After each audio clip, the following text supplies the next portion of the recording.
You ask Tiger to solve. This deals with linear equations with one unknown. The final result is x equals 1. Let's solve it step by step.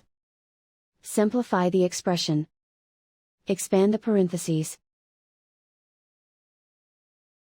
Simplify the arithmetic.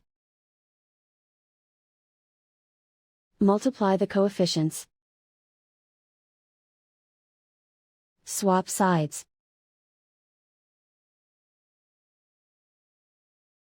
Group all constants on the right side of the equation. Subtract 12 from both sides. Group like terms. Simplify the arithmetic.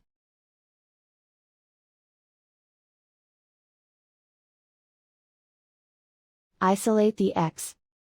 Divide both sides by -48. Cancel out the negatives.